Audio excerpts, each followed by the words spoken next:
Okay, so welcome to tonight's workshop. Tonight's workshop is all about overcoming anxiety and depression. And the agenda, we're going to talk about what depression is, going to talk a little bit about depression and possible causes of depression. And then we're going to talk about anxiety, what anxiety is, what are the causes of anxiety. We're going to look at techniques to help you cope with and even overcome anxiety and depression. We're going to talk about hypnosis, how hypnosis can help to overcome anxiety and depression. And then at the end of tonight's workshop, we're going to have a hypnosis session starting on the 14th of October. I have a 4-week inner child program. I will talk a little bit about that as we go through tonight's workshop and talk a little bit about how inner child healing can help to overcome anxiety and depression. At the end of tonight's workshop, I will invite any questions or comments. So what is depression? So we all experience depressed feelings from time to time. Feeling depressed doesn't necessarily mean you were ill. There would be something wrong with you if you never felt depressed. Depressed feelings can be a signal that you need to make some changes or adjustments in your life. Depressed feelings could let you know that you're not happy in your work or you feel unfulfilled, could let you know that you're in an abusive relationship that you need to move on from. So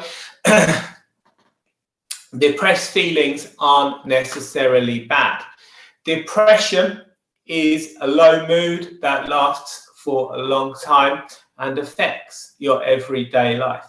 In its mildest form, depression can mean just being in low spirits. It doesn't stop you from leading a normal life, but it makes everything harder to do and seem less worthwhile. At its most severe, depression can be life-threatening because it can make you feel suicidal. And that information comes from mind.org. So the symptoms of depression.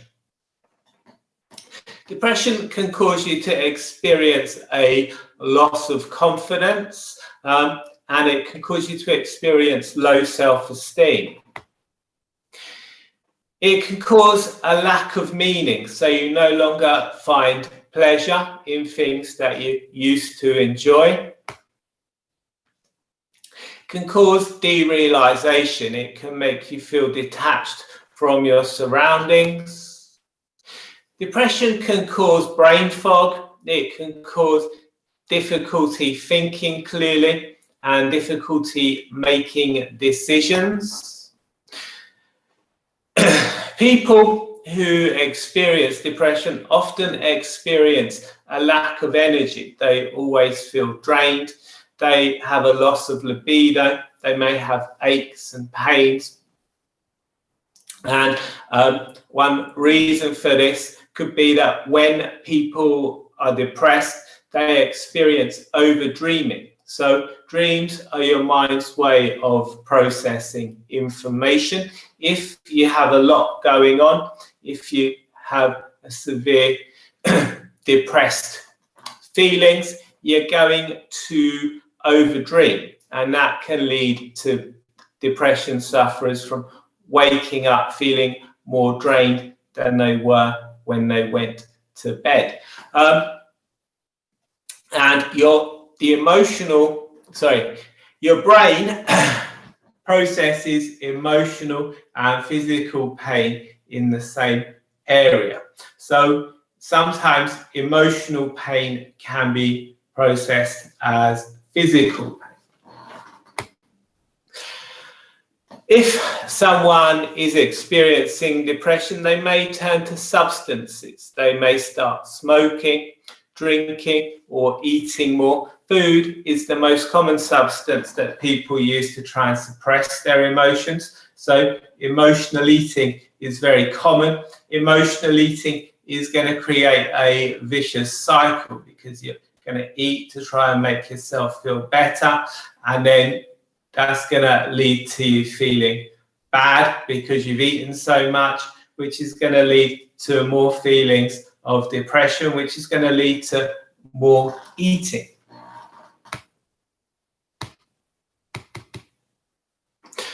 You may experience a loss of appetite and find that you're eating less.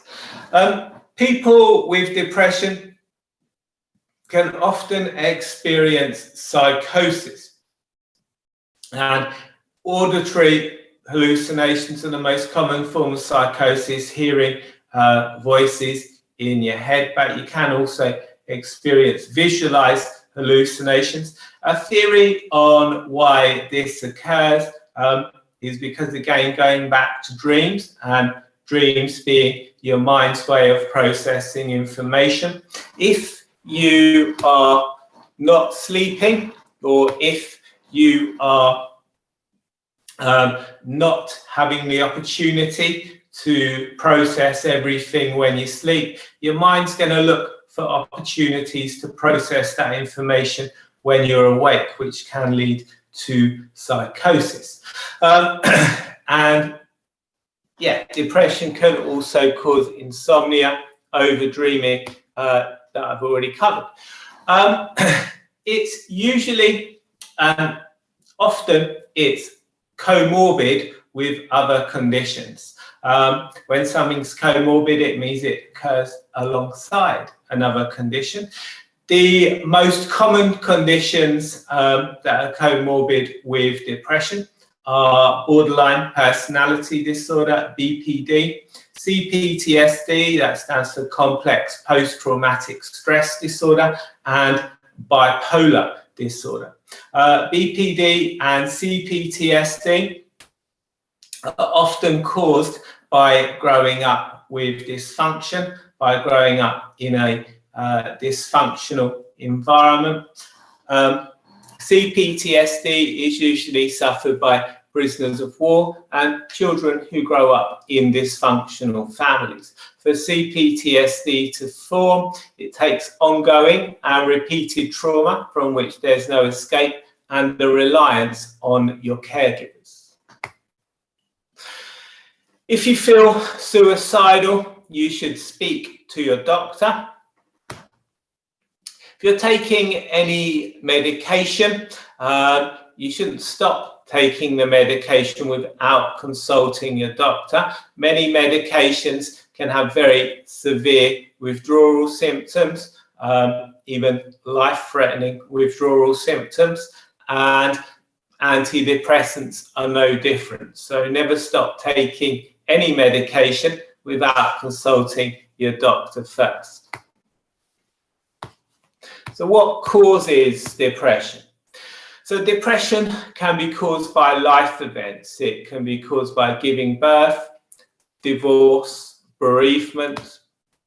It can be caused by traumatic events. As I already spoke about, it can be caused by trauma in childhood. It can also be caused by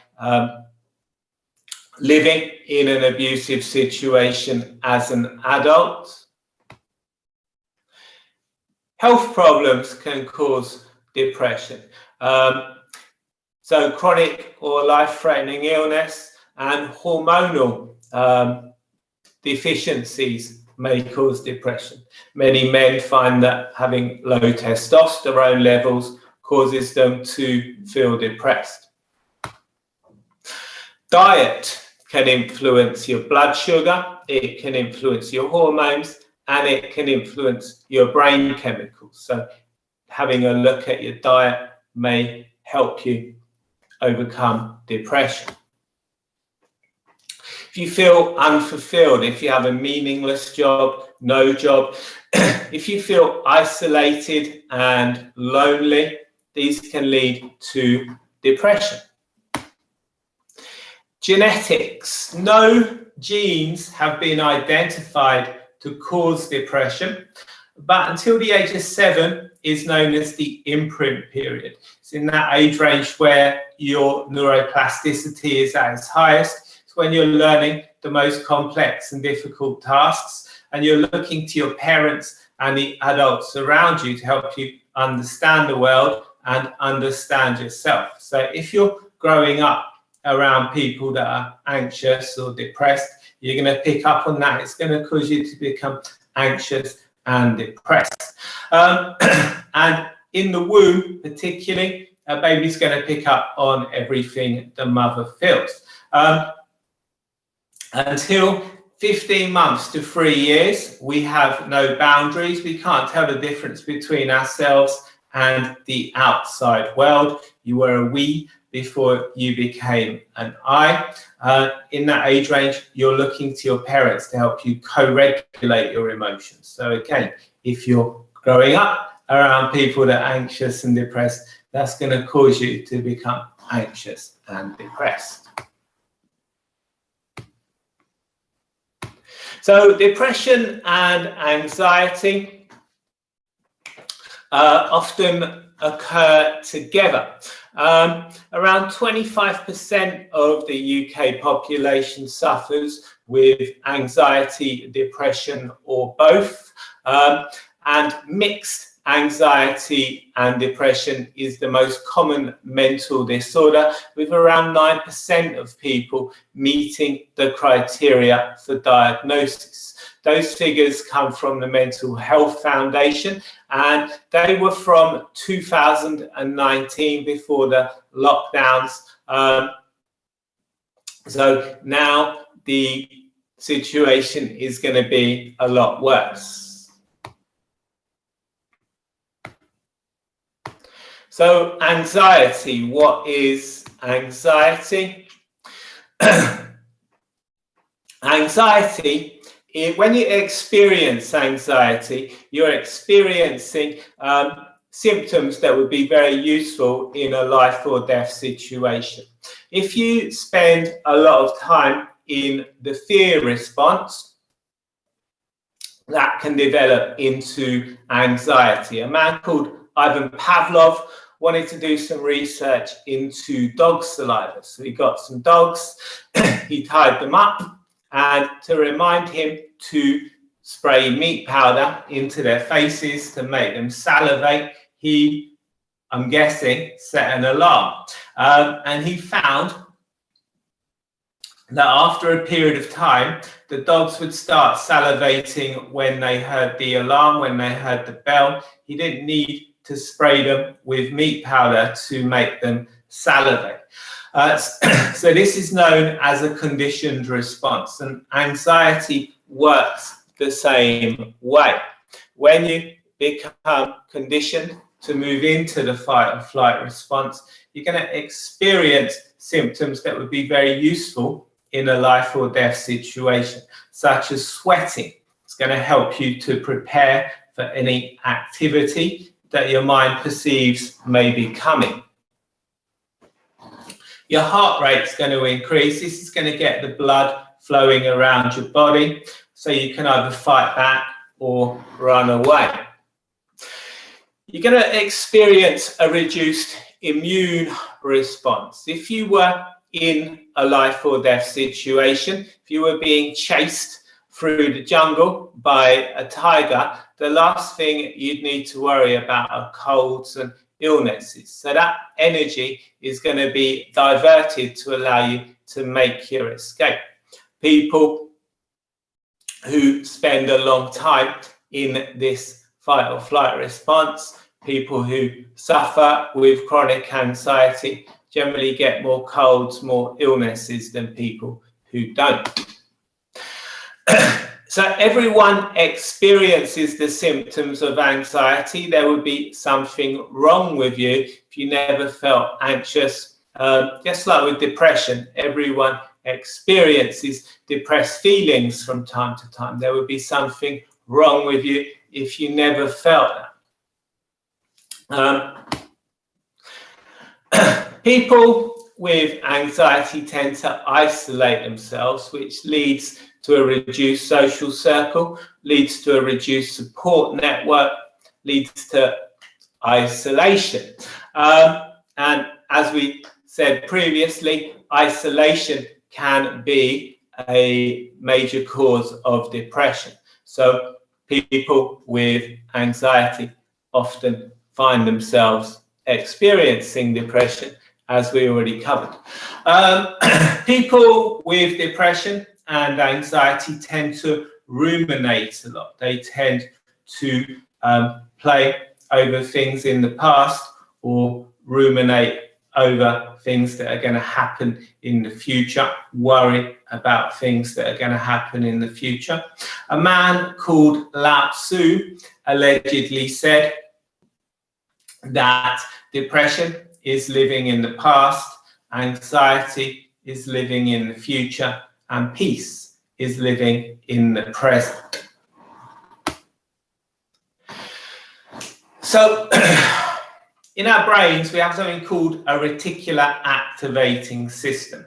And in NLP, they say that humans can only be aware of 7 plus or minus 2 things at any one time. So a maximum of 9 things, a minimum of 5 things. And the reticular activating system's job is to sort the information that your senses are taking in, to find information that's most relevant to you. If everything, all your senses was picking up, was made available to your brain, it would be overloaded, because allegedly there's about 14,000 different bits of information going on around you at any one time. And the reticular activating system is a walnut-shaped network of neurons located in the brain stem. And the reason it does this is to enable you to make decisions quickly. And it does this by filtering out anything that isn't relevant to you. So your past experiences have programmed your reticular activating system. As I said previously, your neuroplasticity was highest in your childhood. So most of your reticular activating system is going to be processed in that imprint period. And this allows you to know what to filter and what not to filter. And traumatic memories carry more emotional charge than ordinary memories. So traumatic events program the reticular activating system very quickly. People who are in the fight or flight response tend to develop tunnel vision. They tend to fixate on the threat. But the reticular activating system can be programmed by repetitive stimuli over longer periods of time. So if someone is in a depressed or anxious state, their thoughts are going to be focused on those negative feelings, and their minds are going to find more information to reinforce those negative thoughts and feelings. So one way you can start to reprogram your mind is through gratitude journaling. To keep a diary or a journal, and write in the journal at the end of every day things that you're grateful for. So it could try and find 10 things that you're grateful for that day, and it doesn't have to be big things. It could be things as little as, I'm grateful the sun was shining because I was able to go for a walk, or I'm grateful it rained because it's good for the flowers. And so the more you look for positive things, the more you look for things to be grateful for, the more things you're going to find that you can be grateful for. So cognitive behavioral therapy and systems theory says that we have thoughts and we have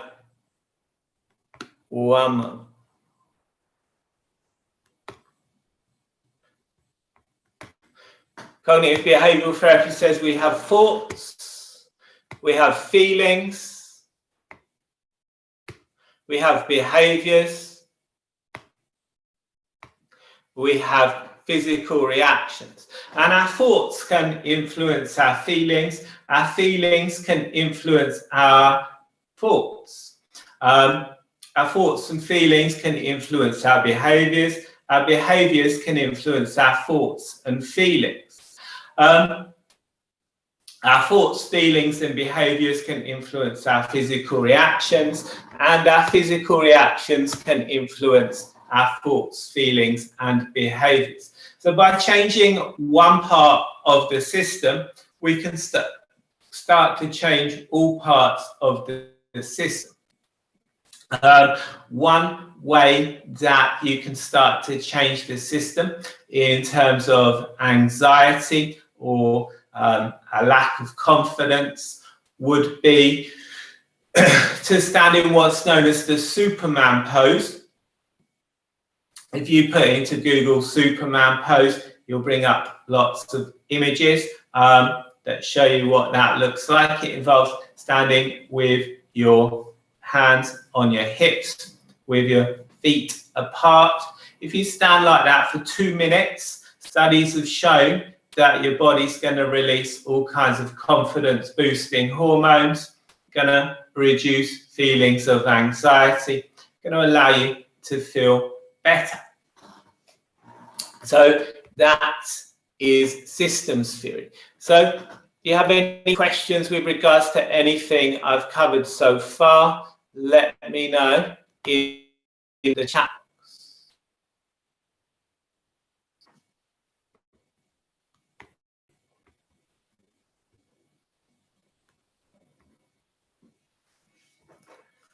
Let me know if you have any questions in the chat box.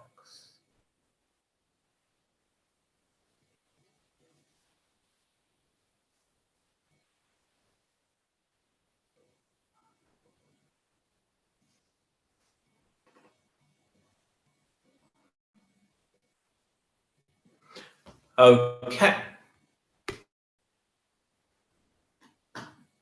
Tell you more? I will tell you more. So, depression and anxiety are a process, not a trait. A process is something you do. In NLP, it would be known as a nominalization. A nominalization is anything you can't put in a wheelbarrow. It's when you use a verb to describe a noun. So verbs are fixed, nouns allow for change. I think I may have got that the wrong way around. So CBT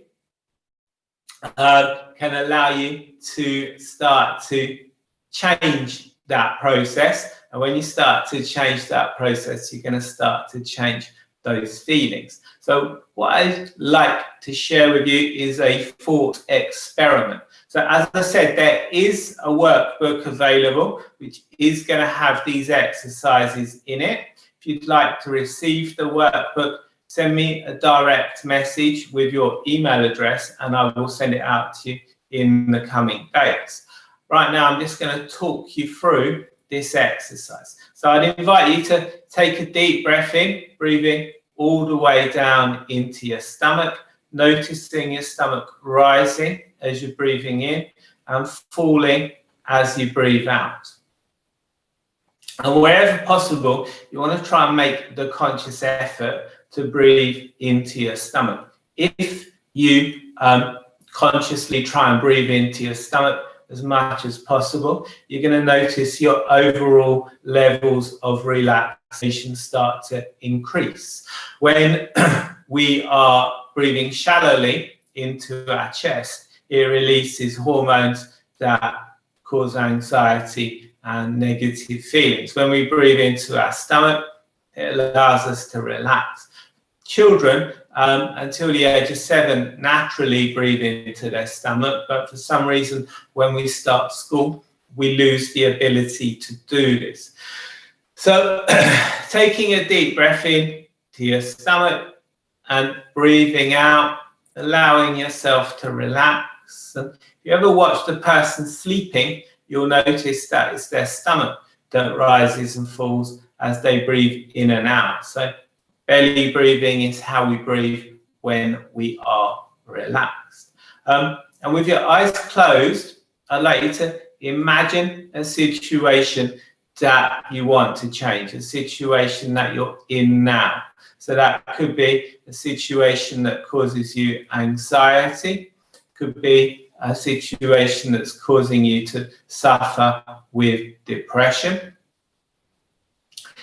And imagine yourself in that situation. Maybe see through that version of you's eyes, feel what you feel, hear what you hear. And notice, what are your current thoughts? What are your current feelings? And how are you currently behaving in that situation? Again, going back to what I was saying about posture.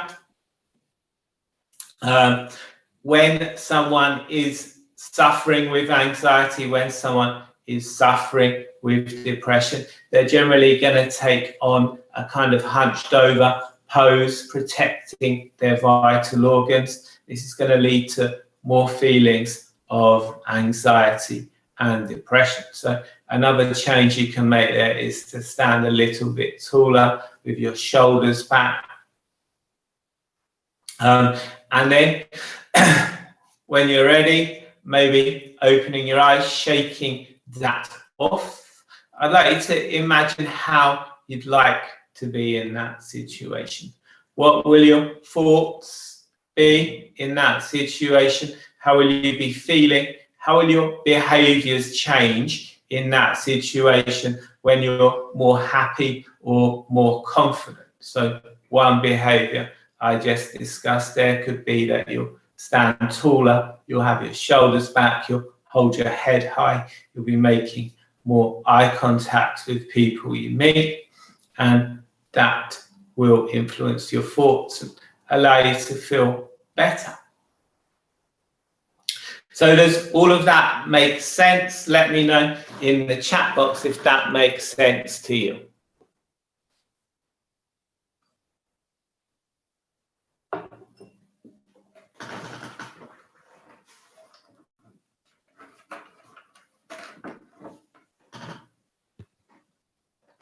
Excellent.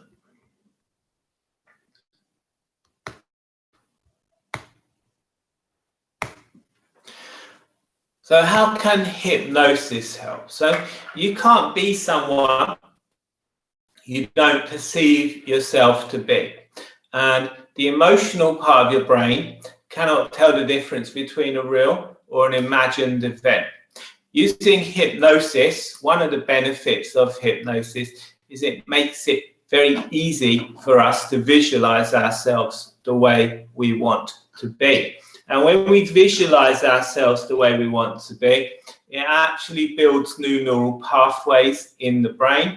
And we can start to associate with ourselves that way. The more we envisage ourselves that way, the stronger those neural pathways are going to become.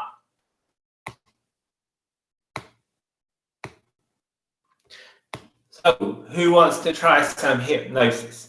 Let me know in the chat box if you want to try some hypnosis.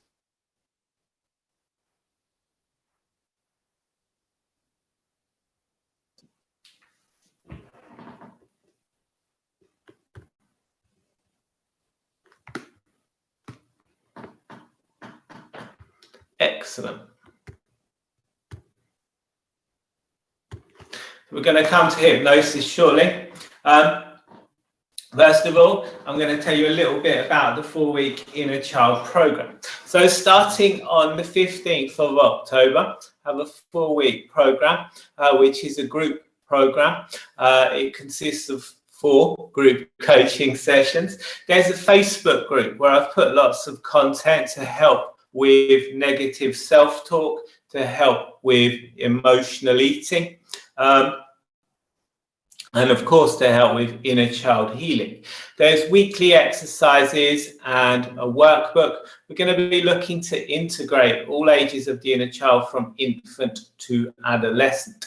Doing this kind of work can reduce anxiety, increase self-esteem, increase confidence, allow you to control your impulses and reconnect with your emotions. And all emotions serve a purpose. No emotion is good or bad, it just is.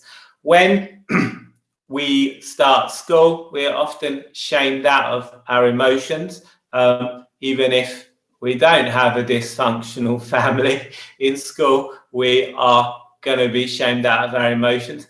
The first emotion that children become shamed out of is anger. And anger is a very dangerous emotion to be shamed out of, because it enables you to defend your boundaries, it enables you to assert yourself. Without anger, you're going to take on what's known as toxic shame. You're going to become shamed out of other emotions. So all emotions serve a purpose, and what resists not only persists, but becomes stronger. So if you're feeling anxious or depressed and you tell yourself, this is a bad feeling, I don't want to feel this feeling, and you try and fight it, it's gonna become stronger. Shortly, I will share with you some exercises and techniques that are going to allow you to connect with your emotions, to stop fighting those emotions. And as you connect with your emotions and stop fighting them, you'll notice that they start to subside. So, some feedback from people that have done the Inner Child program in the past is now on the screen. And if you'd like to find out more about the Inner Child program, you can do so via the second link I just pasted in the chat box.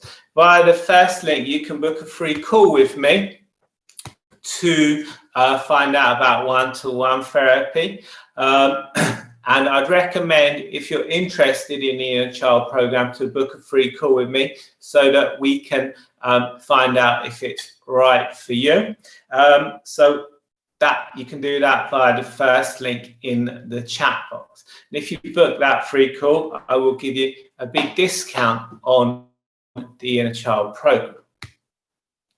So, CBT for emotions.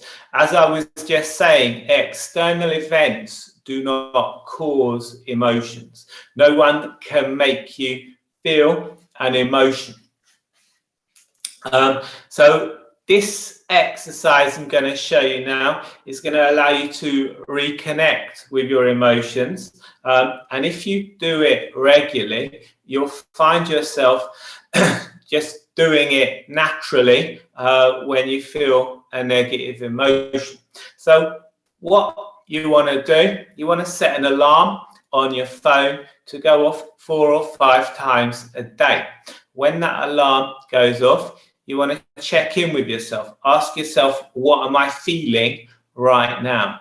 And if you Google emotion wheel, you're going to bring up a big chart of emotions. In the middle of that wheel are going to be your core emotions. They are happy, sad, angry, anxious. When the alarm goes off, you ask yourself, what am I feeling right now? You can look at that wheel and look for more specific feelings within those emotions. So if you're feeling anxious, it could be because you're scared. So if you're scared, you can ask yourself, is this feeling appropriate? What's the evidence this feeling is appropriate? Is there, a wild animal in my living room right now? If there isn't, you can not try and fight that emotion. You can just allow it to be and get on with what you're doing. and you'll notice that it starts to subside. Rate the feeling on a scale of 1 to 10, 1 being not too bad, 10 being terrible. Ask yourself what caused the feeling, what increases the feeling, what reduces the feeling, what thoughts relate to this feeling. And as I said, the more you do this, the more you'll get in touch with your emotions, the more you'll stop fighting your emotions, the more you'll stop resisting your emotions. And when you find yourself in a situation where you're experiencing a negative emotion, you'll just do this naturally, and you'll find it has a very positive impact on your life. So now we come to mindfulness. So hypnotherapy and hypnosis is a focused state of attention. It's not something I do to you, it's something I do with you. If you've ever driven somewhere, got to your destination, not remembered the journey, that would be an example of hypnosis. You've been watching TV, zoned out, lost track of time, whatever you were watching finished, and you thought, wow, where did all that time go? It's time for bed. That would be an example of hypnosis. So hypnosis is a perfectly natural state that we all experience several times during the course of a day. It's not something I do to you, it's something I do with you. And so hypnosis comes with an element of mindfulness. It's a focused state of attention. Mindfulness isn't about any particular experience. It's about noticing what is. It's about accepting what is. As I said previously, if you accept your emotions, don't fight against them, you'll notice that they start to reduce. And accepting all experience without judgment, not judging things as good or bad, they just are. So when someone is mindless, they're constantly being controlled by their thoughts. Mindfulness is about detaching from your thoughts. It's about realizing you're not your thoughts and you're not your feelings or emotions. Emotions are like warning lights on a dashboard. As I've already said, the symptoms of anxiety would be very useful in a life or death situation. And feelings of depression can let us know that we need to make changes in our life. So if you're driving your car and a warning light comes on the dashboard, that lets you know that something's wrong. Emotions work in the same way. They're meant to be tools for you, but they're not who you are. Your thoughts are not who you are. So mindfulness is about detaching from those thoughts and emotions and being able to observe them. Mindfulness is about being present and connecting to the present moment. So regularly practicing mindfulness can reduce stress, anxiety and depression. It can improve your focus. And with the modern world, we are constantly being distracted by notifications on our phone, notifications on social media, Facebook, etc. Mindfulness, if you don't use it, you lose it. So mindfulness enables you to get back that focus, to increase your ability to concentrate. And people who practice mindfulness generally have more emotional regulation. They're able to consider their reactions. And again, going back to Trauma, when a person experiences trauma, the emotional part of their brain actually increases in size and the thinking part of their brain decreases in size, which makes them more prone to emotional dysregulation. Having a regular relaxation practice, such as listening to hypnosis or sitting, meditating, practicing mindfulness, you're going to start to decrease the size of the emotional part of your brain. You're going to increase the size of the thinking part of your brain, which is going to allow you to have more emotional regulation. People who practice mindfulness have been shown to have more empathy and understanding, better health. Regularly practicing mindfulness can reduce your risk of heart disease. It can be used to deal with pain and lower blood pressure.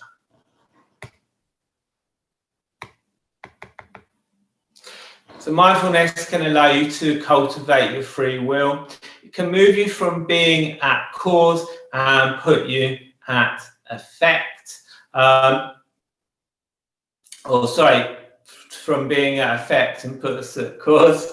And it can allow you to start to make the unconscious conscious.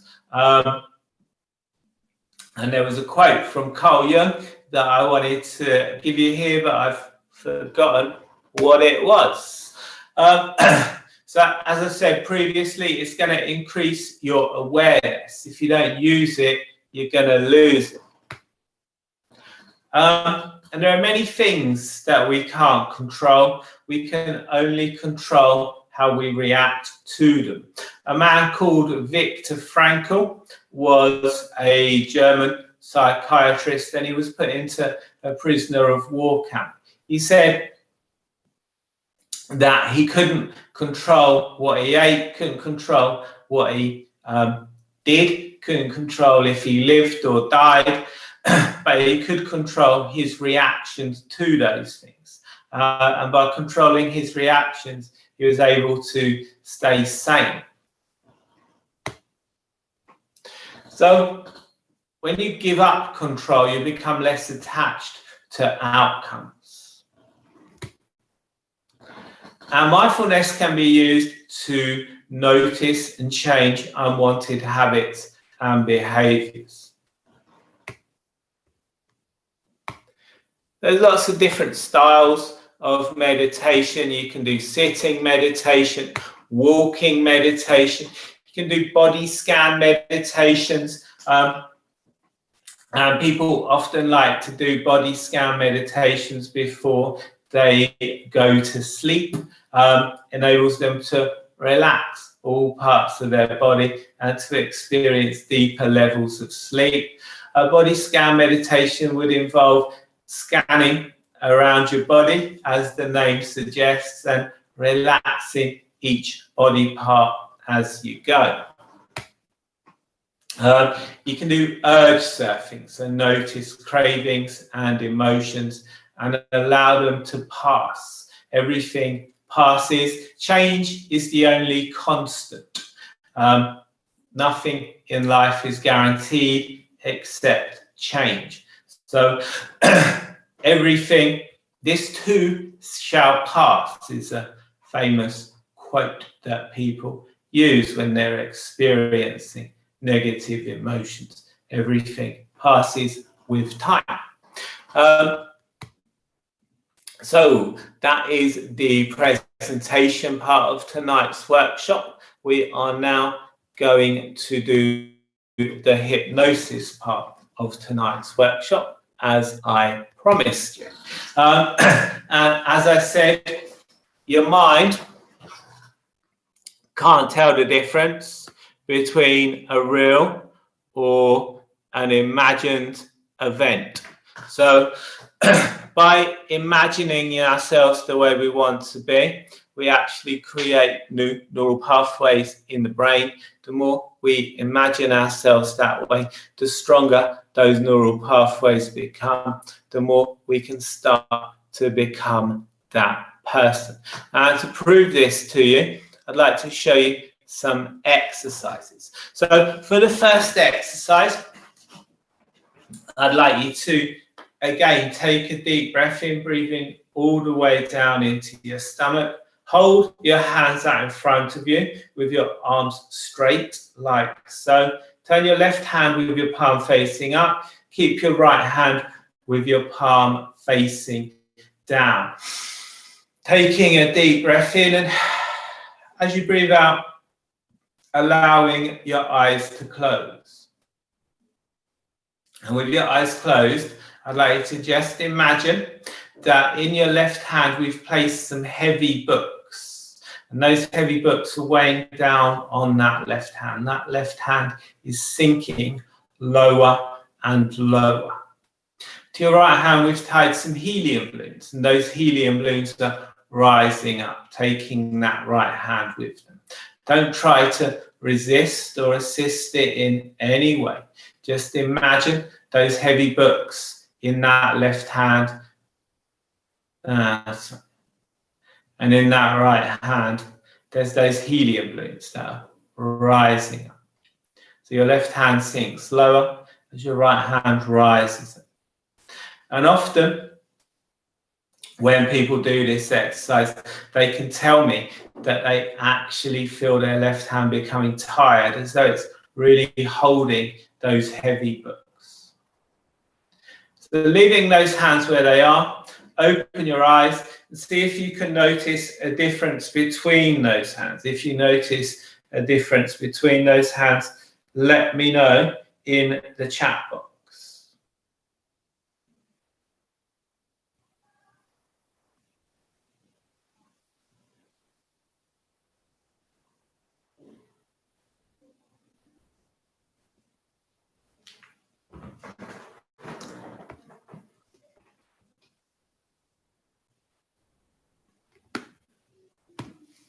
Excellent.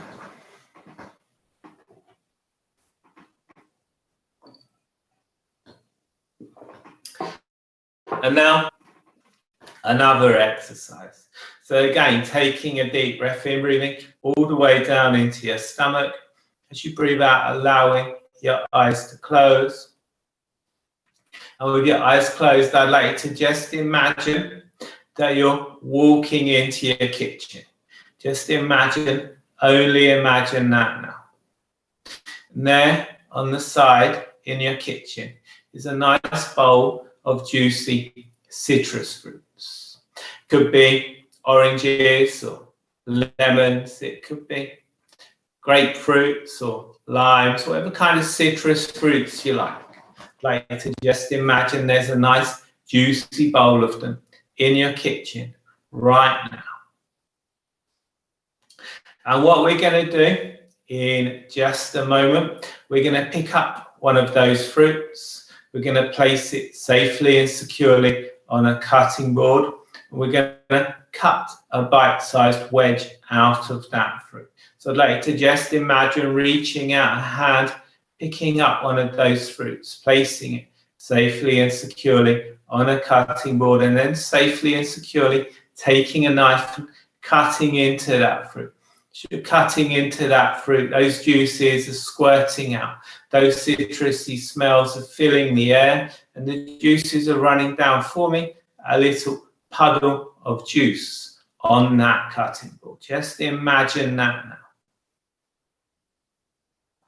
And again, cutting into that fruit. So we're creating that nice bite-sized wedge. Those juices squirting out, citrusy smells filling the air, flowing down onto that cutting board. That puddle of juice becoming bigger and bigger on that cutting board.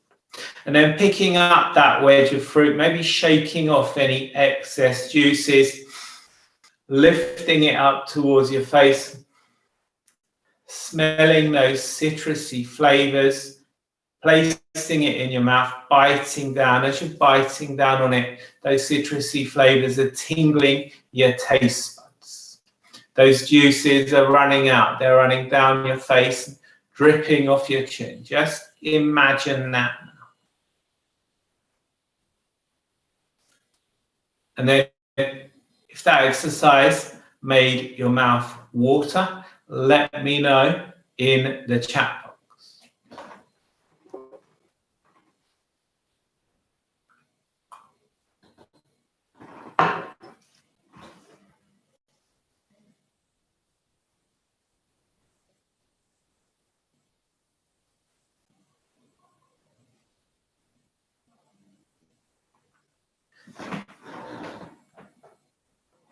Fantastic. So this is the power of visualization.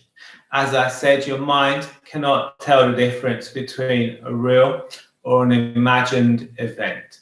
So what I'd like you to do now is to think about what will be different for you when you overcome anxiety or depression. What will you be noticing differently in your life? Maybe you'll have more energy, maybe you'll feel calmer, more relaxed, have more friends, or maybe you'll be able to have a relationship. Really giving some thought to that and letting me know in the chat box. And then when we do the hypnosis session, I'm going to build the things you tell me into the chat box so you can actually visualize yourself, build the things you tell me into the hypnosis session so you can actually visualize yourselves that way. So let me know in the chat box, what will you be noticing when you've overcome anxiety and or depression?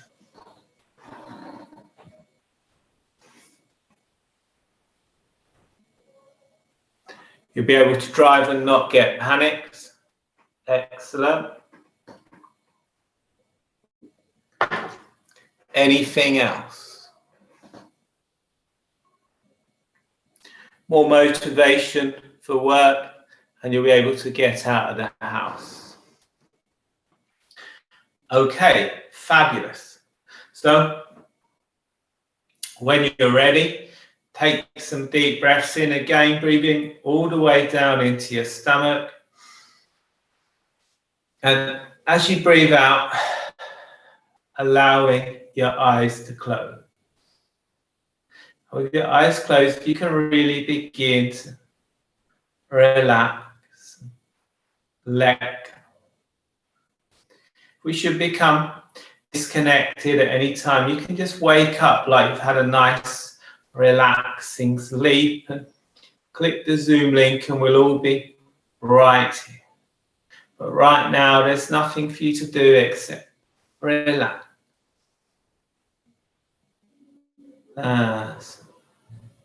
Breathing deeply. Seeing if you can notice any difference between those. Maybe the in-breath is slightly cooler than the out-breath. Maybe you can imagine breathing in relaxation. Breathing out any stresses or strain. The more you relax, the easier it becomes to relax.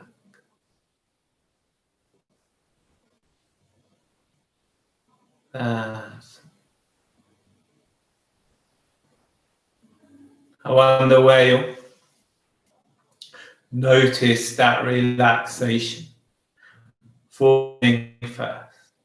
Maybe you'll notice it at the top of your head. All the tiny muscles in your forehead can flatten out.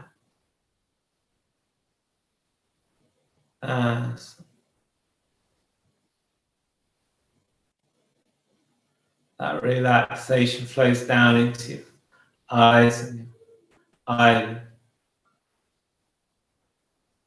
down into your cheeks and your jaw.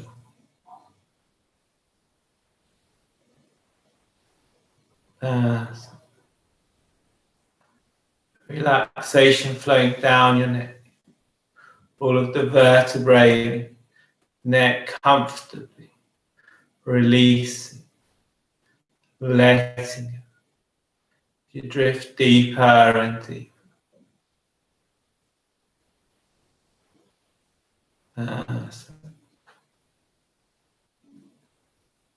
Relaxation flowing down into your shoulders, down your arms, into your hands. As the person starts to enter a state of hypnosis, a state of trance in which positive change can occur, they can start to notice that tiny muscles and tendons in the arms and legs may twitch a little as they release any tension. They may start to notice that they're swallowing more rapidly. Maybe you'll find yourself wanting to swallow now. And your conscious mind needn't mind as your unconscious takes more and more control.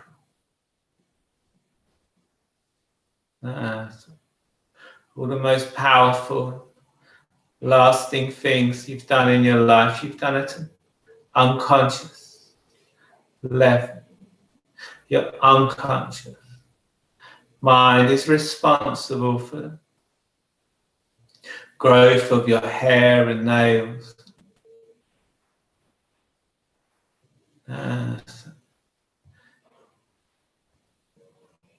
You're able to unconsciously change from a baby to a child, from a child to an adult. You did all this without thinking about it. And your unconscious mind has been breathing for you all along. And that can allow you to relax. Even. It's like drifting deeper and deeper. Your unconscious mind is always listening, always looking to protect you, keep you safe. If you're sleeping deeply, an alarm sounds, your unconscious knows to wake you.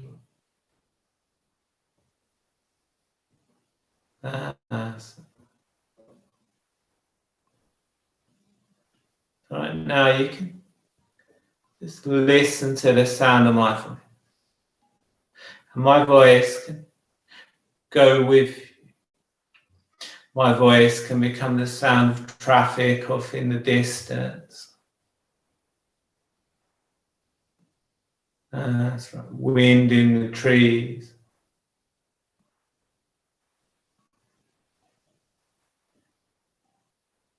So as you continue drifting down, maybe becoming the most relaxed you've ever been. I wonder if you can remember the most relaxed you've ever been, the most comfortable you've ever felt. That's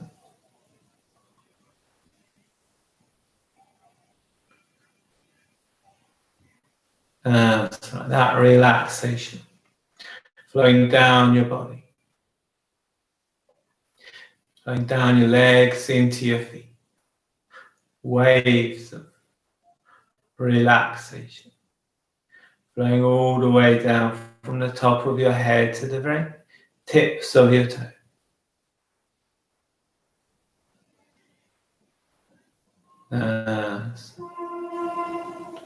I wonder if you've ever had the experience of relaxing on a train, watching the countryside whiz past, hearing the sound of the train on those train tracks.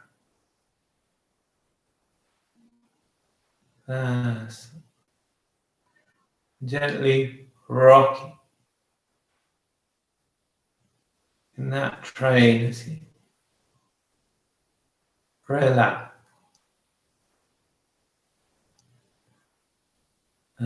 So taking a journey deep into your unconscious mind.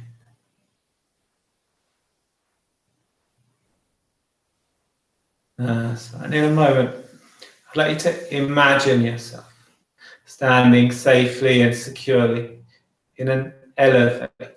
It's the elevator of relaxation.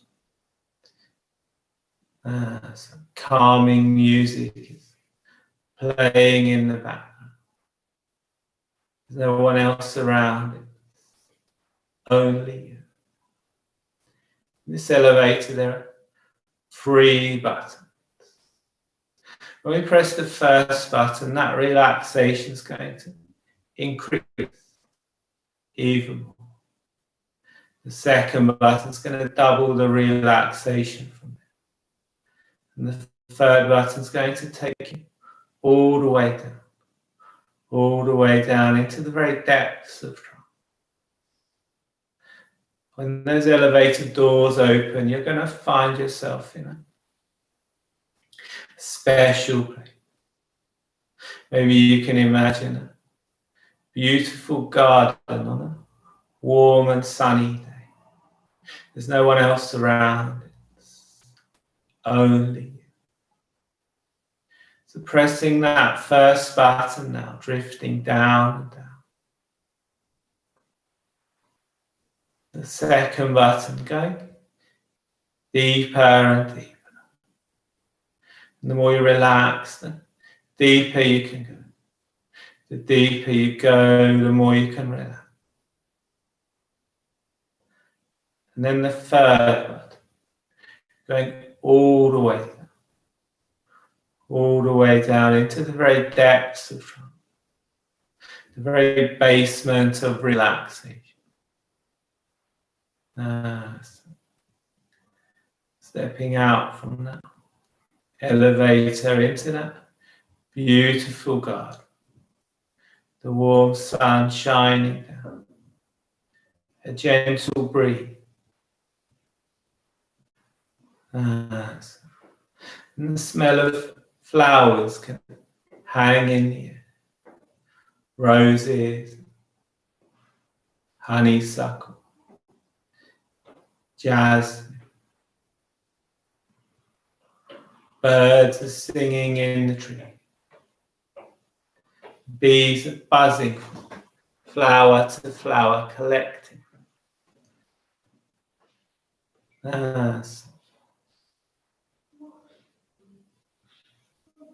Drifting deeper and deeper.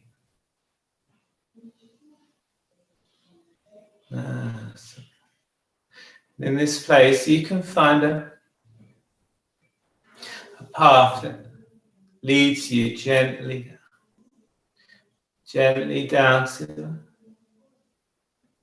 soft spot of grass, a place where you can lie back and look up at that big blue sky.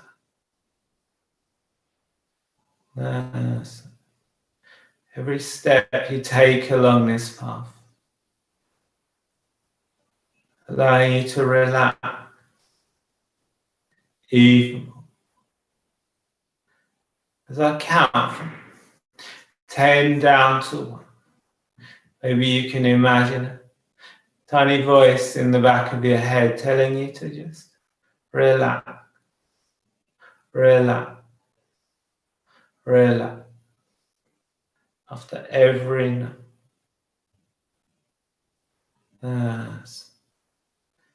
10, relax, relax, relax. 9,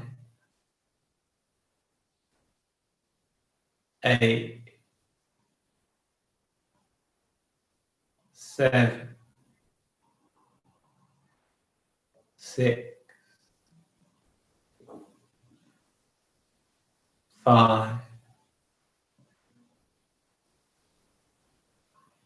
4,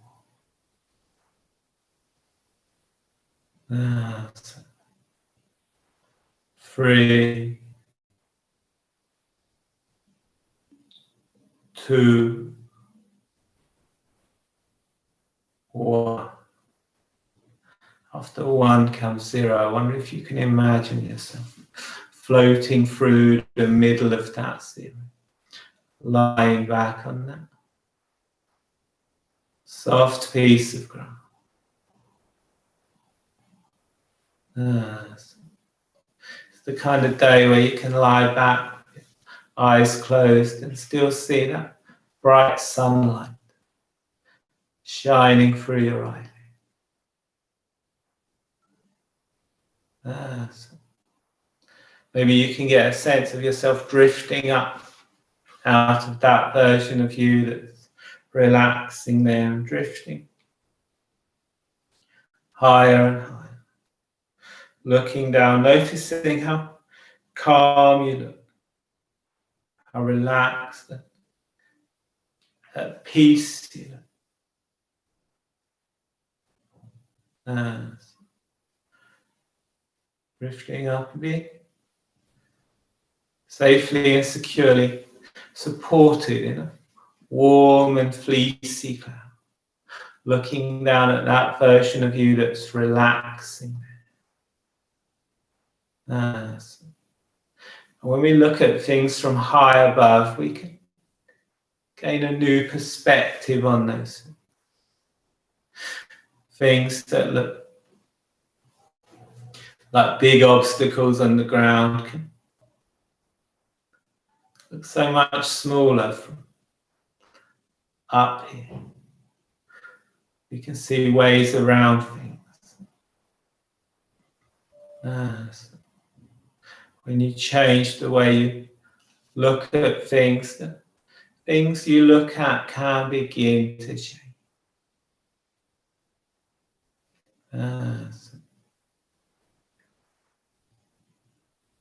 drifting towards that version of you that's relaxing in that place.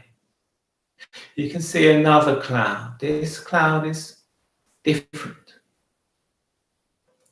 This cloud is being drawn towards you. Maybe you can imagine lines or threads connecting you to this cloud as it draws closer and closer.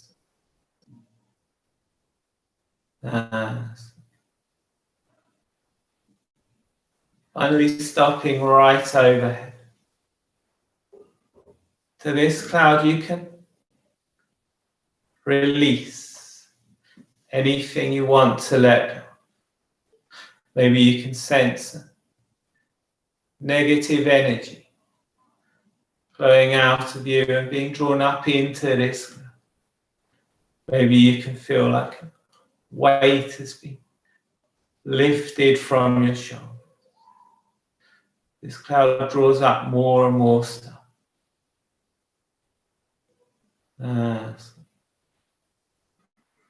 It can start to become larger, darker. It takes up more.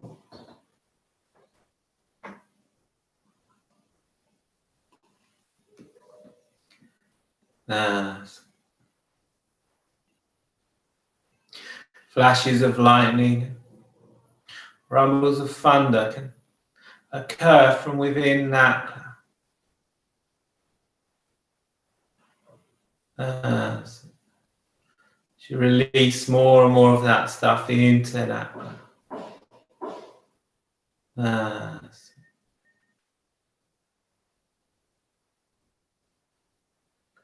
Once that cloud is drawn up, all of that stuff, it can start to move away. Those lines and threads can begin to stretch and break. It's like that cloud can start to drift off.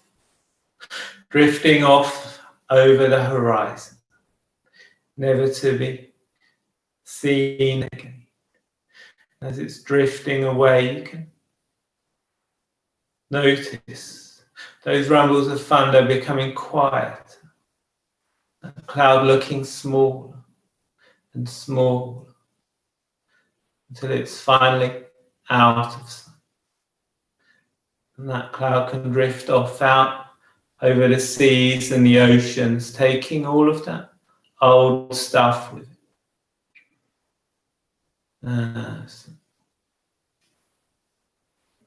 you can rain those things down on those oceans. The tides and currents can come and go. Wash that stuff away.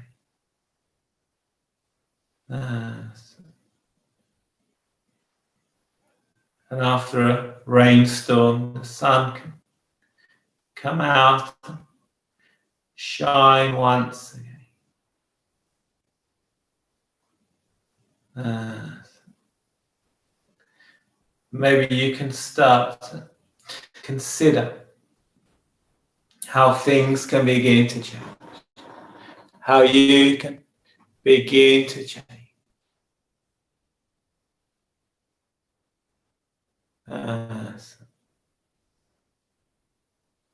Maybe you can imagine yourself driving, connecting with a future version of you, sitting behind the wheel, feeling that steering wheel in your hands, breathing deeply all the way down into your stomach.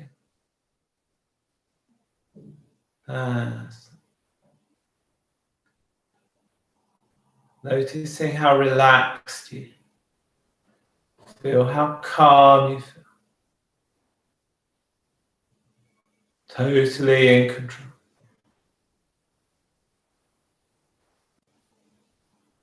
So totally at peace.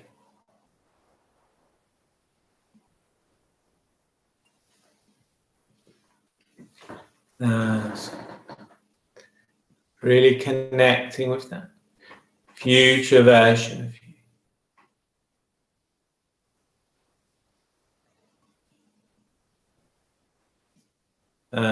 So experiencing more confidence in your daily life. And I wonder what you'll notice when you notice that increased sense of confidence. Maybe you'll notice yourself standing just a little taller, feeling more at home in this world of ours. More motivation. It's not really being able to get things done.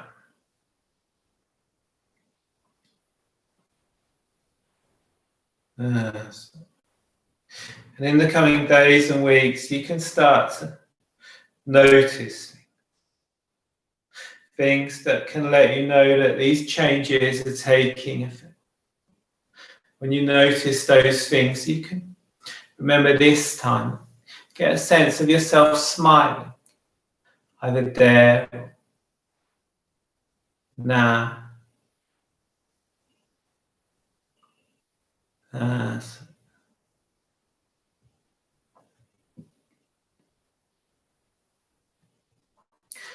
Relax. And in a moment, I'm going to count from 1 to 5. When I reach the number 5, you can open your eyes, coming all the way back to the here and now, noticing how good you feel. 1, allowing the feeling to return to your feet. Maybe you'd like to wiggle those toes. 2, as that energy flows up your legs, down your arms, into your hands. 3, maybe you'd like to wiggle those fingers. 4, and on the next number, you can open your eyes, noticing how good you feel. 5, eyes open, wide awake, and maybe you'd like to stretch, sigh. Fantastic. And if you like that, let me know in the chat box.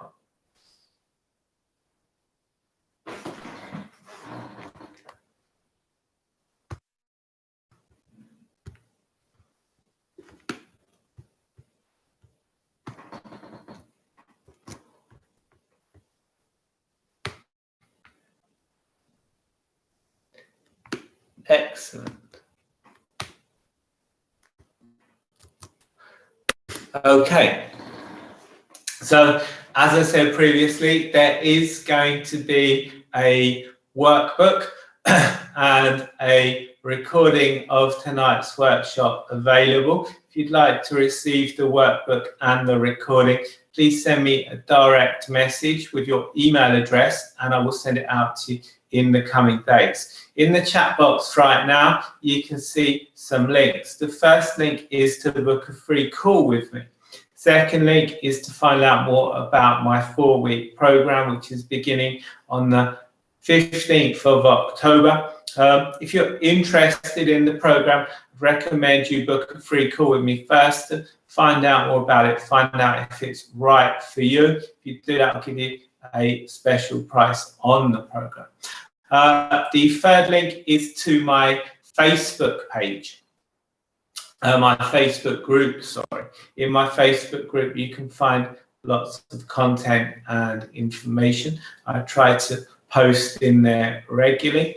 The fourth link is to my YouTube channel. On my YouTube channel, again, I try to post regularly. On my YouTube channel, you can find hypnosis recordings. When I do these workshops, I stream them live to my YouTube channel and then make them private after a couple of days.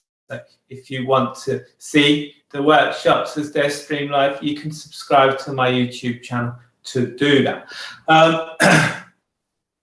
The final link is to my Facebook page. Please like and follow my Facebook page. So does anyone have any questions? Anything you'd like to know, please let me know in the chat box.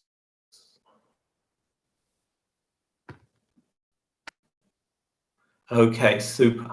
And as I said, if you'd like to receive that recording and the workbook and you haven't already, please send me a direct message with your email address and I will send it out to you.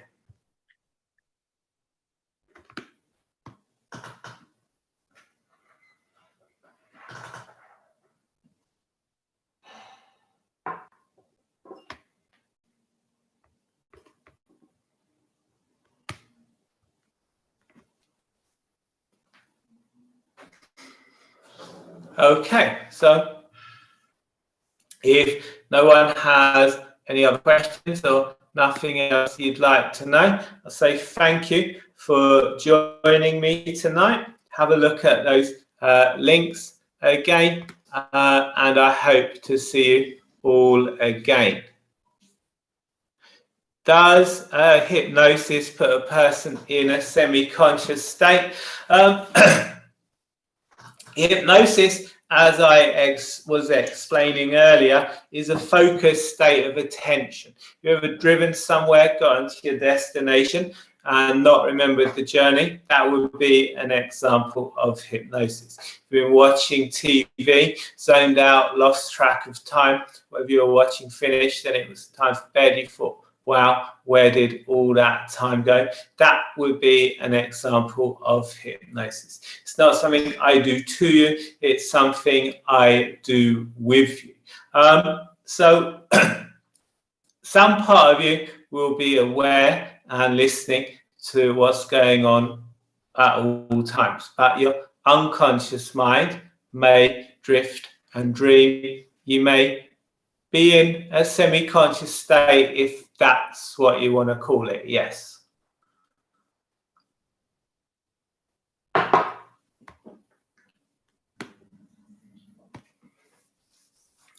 Excellent, no problem. And as I said, if you want to receive the workbook and the recording of tonight's workshop, please send me a direct message with your email address. I'll be here for a couple more minutes.